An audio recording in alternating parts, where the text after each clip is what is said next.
down here, isn't it? Sorry? Quite narrow. So on most electrics, getting from here, this is your consumer unit, Yeah. to the trench. Because digging a trench across a garden is relatively simple.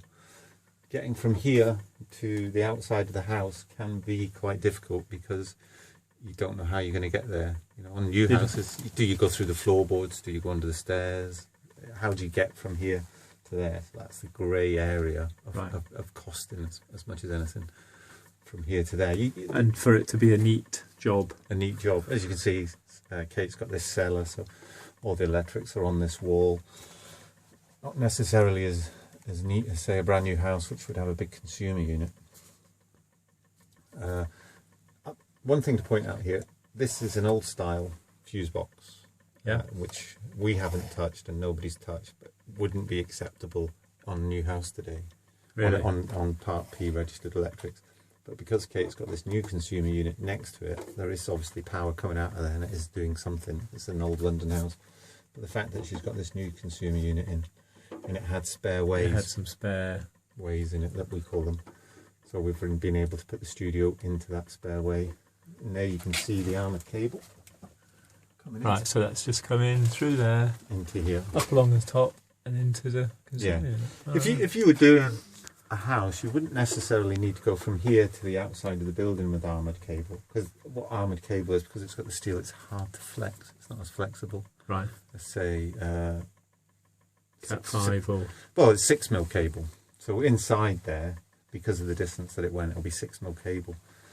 But it's not as flexible. But you don't have to, in the house, go from here to there with armoured cable. You can go with a more flexible cable, because it's protected through your floorboard. And would you then have a box outside? Or you'd have inside? the box either inside or outside, sitting there, joining in. But because it was easy for our electrician Dave to just come to here, if that would have been on the other side of the house, you might have fed that through with basic twin and earth cable.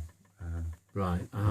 Then made a connection on the wall. Do you mean like the thick cooker cable? Yeah. Well, it all depends on the distance from the consumer unit to the studio. As to the thickness of the cable. As to the thickness. If you're, say, as much as 100 metres away, then you need to start thinking about the cable of 10mm thick, which would be, this sort of thing. Yeah, because it's armoured, it's a big chunky bit of cable. In here, this to me, what I would say is 6mm cable. Right. And that's because of the distance from the studio. But we have a calculation for that. You need that calculation. The further the distance, the thicker the cable has to be. So if this was within 20 metres of the house, probably 2.5mm cable would be okay. You start getting towards 100 metres, though this isn't exact, you start moving up to something like 10mm cable. Right. But you can go through 2.5, 4mm, 6mm, 8mm, 10mm cable. We calculate that. And we've got a little chart that we can send people to explain that. The cable price starts going up. The thicker it gets. The thicker it gets, because more copper. Quite an expensive product. Well, that's a huge help, because it's a grey area. That was always a grey area for me to understand. So hopefully that will help somebody else. Hope so. Thank you.